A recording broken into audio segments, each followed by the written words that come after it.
Thumbnail చూసి ఏంటి, ఏంటి ఏం చెప్పుతున్నాము, ఏంటి ఇలా పెట్టాము అని అనుకుంటున్నారా? ఏంటంటే మనకి ఎండాకాలం ఆల్మోస్ట్ కంప్లీట్ అయిపోయింది. ఇంకా జూన్ స్టార్ట్ అవ్వంగానే మేబీ వర్షాలు పడతాయేమో. ఎప్పుడు వర్షాలు పడితే అప్పుడు మనం మన గార్డెనింగ్ స్టార్ట్ చేసుకోవడానికి మనం ఇప్పుడు సిద్ధంగా ఉండాలి. దానికి అకార్డింగ్ మనం ఏమేం చేసుకోవాలి, ఎలా సిద్ధం కావాలి అనేది ఈ వీడియోలో చూడబోతున్నాము. నేను Sunitha. Welcome to the Telugu housewife. ఒకవేళ మీరు నా వీడియోస్ ఫస్ట్ టైం చూస్తుంటే ప్లీజ్ ప్రీవియస్ వీడియోస్ ఒకసారి చూడండి.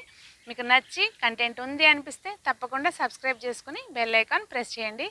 బెల్ ఐకాన్ ప్రెస్ చేయడం వల్ల మీకు నోటిఫికేషన్ వస్తుంది, వీడియోస్ అనేవి మిస్ అవ్వకుండా చూడొచ్చు. ఇంకా మరి ఏమేం పనులు చేసుకుని మనం సిద్ధంగా ఉండాలి అనేది ఇప్పుడు వీడియోలో చూద్దాము. ముందు ఏం చేయాలంటే మనము మన గార్డెన్లో ఇంకా కాపు రావట్లేదు, కొంచెం డౌట్ఫుల్గా ఉన్న మొక్కలు ఉంటాయి కదా, ఇట్లా ఎండిపోయి వస్తాయో రావో కాపు అనే డౌట్ఫుల్గా ఉన్న మొక్కలన్నింటినీ కూడా మనం తీసేసుకోవాలి.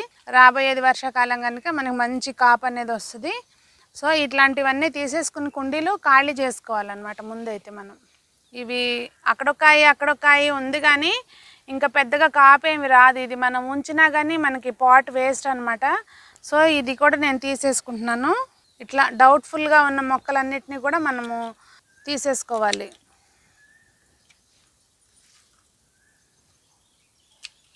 ఇప్పుడు అందరం కూడా ఈ ఎండుటాకులన్నీ క్లీన్ చేసేస్తున్నాము. ఇంకా ఎక్స్ట్రా ఏమైనా కొమ్మలు అవి ఉంటే కూడా పండిపోయిన కొమ్మలు అవన్నీ ఉంటాయి కదా, అవన్నీ కూడా మేము క్లీన్ చేసేస్తున్నాము.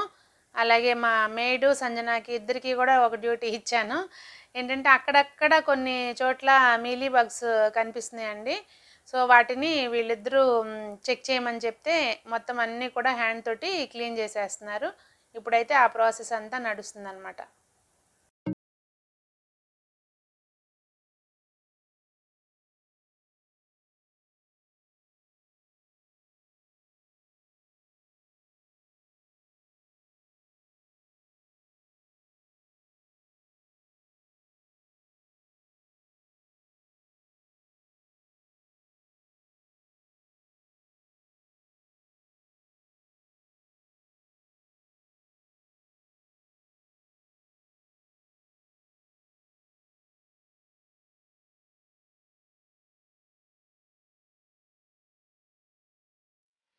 టెర్రస్ మీద ఉన్న మొక్కలన్నీ కూడా మొత్తం అంతా క్లీన్ చేసామండి. ఇప్పుడు కింద వైపు ఇంటి ముందున్న దానిలో అన్ని కలుపు మొక్కలు అవన్నీ వచ్చేసి ఉన్నాయి అనమాట, పట్టించుకోక మొత్తం అంతా బాగా.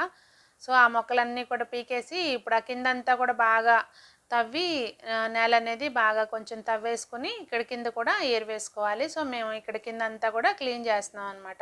ఇంటి ముందు ఉన్న వాకిలంతా కూడా క్లీన్ చేస్తున్నాం.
ఇప్పుడు మనకి ఎక్స్ట్రా ఉన్న మొక్కలన్నీ కూడా తీసేసుకున్నాం కదండి. అంటే కాపురాని మొక్కలన్నీ కూడా తీసేసుకుని చక్కగా మట్టి అనేది మనం కదిలించుకుని ఏరువేసుకోవాలని చెప్పుకున్నాం కదా. ఇప్పుడు ఇవేంటంటే మనకి పర్మనెంట్గా ఉండే మొక్కలు.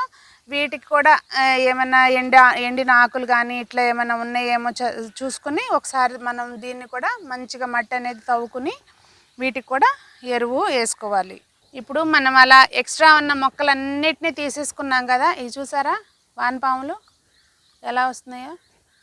సాయిల్ మిక్స్ అనేది మంచిగా ఉంటే ఎండలైనా కానీ అవి చూడండి ఎట్లా ఉన్నాయో. మనము అన్నీ తీసేసుకున్నాం కదా. ఇప్పుడు మట్టి మొత్తం చక్కగా కింద నుంచి మంచిగా కదిలించుకోవాలి.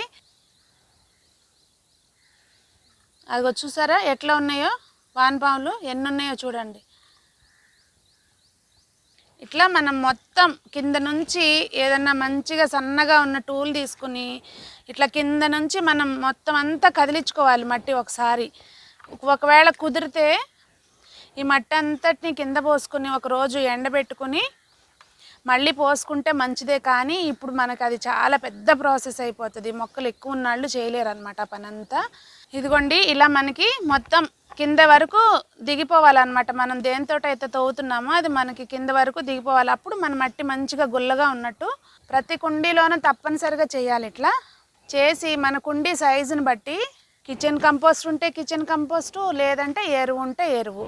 ఇప్పుడు నా కుండీ పెద్దదే కనుక పాటు నేను దీనిలోకి ఒక 3 గుప్పెళ్ళు అయితే కిచెన్ కంపోస్ట్ వేసుకున్నాను.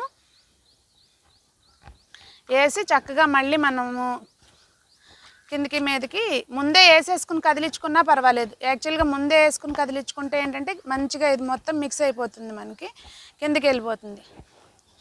ఇలా కదిలించేసుకొని నీళ్ళు అనేది మనం పోసుకోవాలండి. మొక్క పీకేసాం కదా అని చెప్పి ఇప్పుడు నీళ్లు పోయకుండా వదిలేసాం అనుకోండి, ఇందులో ఉన్న వానపాములు ఇవన్నీ చనిపోతాయి. సో నీళ్ళు అనేవి మనం ఈ మట్టిని మనం తప్పనిసరిగా తేమగా ఉండేటట్టు చూసుకోవాలన్నమాట. ఇప్పుడు మనం కట్ చేసేసుకున్న గార్డెన్ వేస్ట్ అది ఉంటుంది కదా, వాటిని అన్నిటినీ చక్కగా మళ్ళీ పడేయకుండా చిన్న చిన్న ముక్కలు చేసేసుకుని ఇలా మనం పాట్లో, ఒకవేళ పాటు కొత్తగా పెట్టుకునే వాళ్ళైతే కనుక పాట్స్లో కిందకి ఇలా ఈ మన వేస్ట్ అంతా కూడా ఏదైతే గార్డెన్ నుంచి వస్తుందో ఆ కటింగ్స్ అన్నీ కూడా ఇలా కింద వైపుని పెట్టేసుకుని చక్కగా మనం పాటింగ్ మిక్స్ చేసుకున్నది ఉంటుంది కదా. యాక్చువల్గా నేను మీకు కింద హోల్స్కి ఏమీ అడ్డం పెట్టలేదు హోల్స్కి, ఎందుకంటే ఇది జస్ట్ మీకు చూపించడానికనే వేస్తున్నాను. ఇందులో నేనేం మొక్క పెట్టబోట్లేదు. ఇప్పుడు ఇది చూసారా మనకి మట్టిలో వానపాములు అన్నీ ఎలా ఉన్నాయో. ఇందులో ఇప్పుడు నేనేం మొక్క పెట్టబోటలేదు, అందుకోసం అని చెప్పి నేను దీనిలో కింద వైపు హోల్కి ఏమీ పెట్టలేదు అనమాట. తప్పనిసరిగా హోల్కి ముందు ఏదైనా పెంకు కానీ రాయి కానీ అడ్డం పెట్టుకున్న తర్వాత మనం ఏదైతే ఈ కటింగ్స్ ఉంటాయో అవన్నీ అందులో వేసేసుకుని తర్వాత ఎక్స్ట్రా ఉంటే కనుక ఇట్లా మళ్ళీ పెట్టేసుకుని చక్కగా ఇట్లా మళ్ళీ మట్టి పోసేసుకుని ఇప్పుడు దీని నిండా మట్టి పోసేసుకుని చక్కగా మనకి మొక్క పెట్టేసుకోవచ్చు అనమాట. ఇది కింద దానంతా అది డీకంపోజ్ అయిపోతూ ఉంటుంది, మన మొక్కకు అనేది ఎరువు రెడీ అయిపోతుంది అనమాట. ఇదే పద్ధతిలో మీరు కిచెన్ వేస్ట్ కూడా వేసేసుకుని పైన మొక్క పెట్టేసుకోవచ్చు అనమాట. కిచెన్ వేస్ట్ వేసేటట్టయితే కనుక సగానికంటే బాగా కింద వైపునే వేయండి, పైన మాత్రం మట్టి పోసుకోండి. అలాగే ఇంకొకటి ఏంటంటే కిచెన్ వేస్ట్ వేసినప్పుడు జాగ్రత్తగా చూసుకోవాల్సింది, కింద మనకి తేమ అనేది ఆ కిచెన్ వేస్ట్ నుంచి వచ్చే తేమ కూడా ఉంటుంది కనుక వాటరింగ్ విషయంలో జాగ్రత్తగా ఉండాలి. అందుకని చెప్పి నేను కిచెన్ వేస్ట్ డైరెక్ట్గా పాట్స్లో వేయడం ప్రిఫర్ చేయను అనమాట. మరి ఈ పనులన్నీ చేసేసుకుందామండి. ఇప్పుడు మనకి వర్షాలు పడకముందు ఆల్రెడీ మాకు ఇక్కడ హైదరాబాద్లో అయితే నిన్న బాగా పెద్ద వర్షం పడింది. బట్ అందరికీ అన్ని ప్లేస్లో పడిందో లేదో తెలియదు, కానీ జూన్ 1st వీక్ వస్తే కనుక మనకు వర్షాలు ఎలాగో మొదలైపోతాయి. ఈ లోపల మనం ఈ పనులన్నీ చేసుకుని రెడీగా పెట్టుకున్నాం అనుకోండి, మనకి ఎప్పుడెప్పుడు వర్షం పడుతుందా అని ఎదురు చూస్తూ ఉండొచ్చు. అప్పుడు ఆల్రెడీ మనం ఇవన్నీ రెడీ పెట్టుకుంటే అప్పుడు వర్షాలు పడంగానే చక్కగా మనం మొక్కలు అనేవి డైరెక్ట్గా పెట్టేసుకోవచ్చు. అయితే ఇప్పుడు నేను చూపించింది ఓన్లీ గార్డెన్ క్లీన్ చేసుకోవాలి, అలాగే ఎక్స్ట్రా మొక్కలు ఏమేమి ఉంటాయి అవన్నీ క్లీన్ చేసుకుని మన పాత మట్టిని మళ్ళీ మనం కొత్త మొక్కలు పెట్టుకోవడానికి ఎలా సిద్ధం చేసుకోవాలి అనేది మీకు చూపించాను. అయితే కొత్తగా గార్డెనింగ్ చేసుకునే వాళ్ళకి పాటింగ్ మిక్స్ ఇప్పుడే కలుపుకునే వాళ్ళైతే తప్పనిసరిగా పాటింగ్ మిక్స్ రేషియో అనేది మీకు ప్రీవియస్ వీడియో ఉంది, ఒకసారి చూడండి. చూసి దాని పద్ధతిలో కలుపుకుంటే మీకు అసలు ఏ ప్రాబ్లము రాదు. అలాగే ఇప్పుడు నేను ఈ చూపించింది ఓన్లీ క్లీనింగు, ఎలా మట్టి ప్రిపేర్ చేసుకోవాలి అనేది కదా. మీరు ఇప్పుడు ఏం చేస్తారంటే తెలిసిన వాళ్ళైతే కనుక, ఆల్రెడీ తెలిసిన వాళ్ళైతే, పాతగా చేసే వాళ్ళైతే కనుక అందరూ కూడా నారు పోసుకొని రెడీగా పెట్టుకోండి. వంకాయ, మిరప, టొమాటో ఇవన్నీ కూడా చక్కగా నారు పోసుకొని రెడీగా పెట్టుకోండి. మనకి అవి పెరగడానికి కూడా టైం పడుతుంది కనుక ఇప్పుడు మొదలు పెట్టామనుకోండి, కరెక్ట్ టైం సరిపోతుంది. మన 15 డేస్లో వాటికి మనం మళ్ళీ ట్రాన్స్ప్లాంట్ చేసే సైజుకి మొక్కలు వచ్చేస్తాయి. సో మనం ఇప్పుడు పాత వాళ్ళైతే కనుక నారు కూడా పోసేసుకొని రెడీగా పెట్టుకోండి. ఒకవేళ నారు పోసుకోవడం తెలియని వాళ్ళు ఎవరైనా ఉంటే కనుక కామెంట్ చేయండి, మీకు నేను నారు పోసి చూపిస్తాను. ఇంకా వీడియో అయితే ఇది మీకు హెల్ప్ అయిందని అనుకుంటున్నాను. నచ్చితే లైక్ చేయండి, అలాగే ఫ్రెండ్స్కి షేర్ చేయండి. ఛానల్ని సబ్స్క్రైబ్ చేసుకోకపోతే సబ్స్క్రైబ్ చేసుకుని బెల్ ఐకాన్ ప్రెస్ చేయండి. Thank you.